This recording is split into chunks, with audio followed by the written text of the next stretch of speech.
Ya, shalom jemaat yang dikasihi Tuhan. Renungan kita hari ini terambil dari Amsal 17 ayat 21. Firman Tuhan berkata, siapa mendapat anak yang bebal? Anak yang bebal itu apa? Anak yang bebal itu adalah anak yang tidak mau diperingati, atau yang sudah berkali-kali diperingati namun tetap tidak mau menurut. Lalu dikatakan tadi, siapa mendapat anak yang bebal? Siapa yang mendapat anak yang tidak mau diperingati akan mendapat duka. Ini adalah orang tua. Orang tua yang memiliki anak yang bebal pasti berduka dalam hatinya. Dan ayah orang bodoh tidak akan bersuka cita. Iya, ketika anaknya sudah diperingati berkali-kali namun tidak mau, tidak bisa juga diperingati, anaknya menjadi bodoh, itu orang tua tidak ada yang bersuka cita. Tidak ada orang tua yang berkata, anakku bodoh. Tidak, tapi orang tua pasti senang ketika anaknya berprestasi.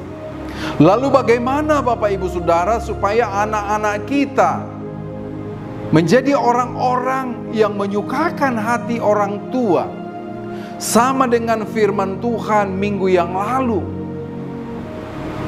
bahwasanya anak-anak ini tidak bisa lepas dari pola asuh daripada orang tua. Kita mau merindukan anak kita baik, ayo mulai sejak dini kita ajarkan nilai-nilai yang baik. Kita merindukan anak kita adalah orang-orang yang hebat luar biasa. Ajarkanlah karakter Kristus, ajarkanlah karakter yang baik dalam hidup mereka. Amsal berkata, didiklah orang muda menurut jalan yang patut baginya, maka pada masa tuanya pun ia tidak akan menyimpang daripada jalan itu. Nah, tugas orang tua adalah mendidik sejak dini jalan yang seturut baginya. Yaitu apa Bapak Ibu? Firman. Nilai-nilai budaya, nilai-nilai duniawi belum tentu bisa membawa anak itu menjadi anak yang baik. Tetapi ketika didik dia seturut dengan kebenaran firman, maka apa yang terjadi? Penulis STS memberikan judul renungan ini, bahwa kita bisa memandang karya Kristus. Iya, anak yang bebal, anak yang bodoh, ketika dididik terus menurut jalan yang patut baginya, menurut firman Tuhan, maka kita akan melihat karya Kristus dalam hidup mereka, akan mengubahkan mereka. Jadi pentingnya pola asuh yang benar kepada anak-anak.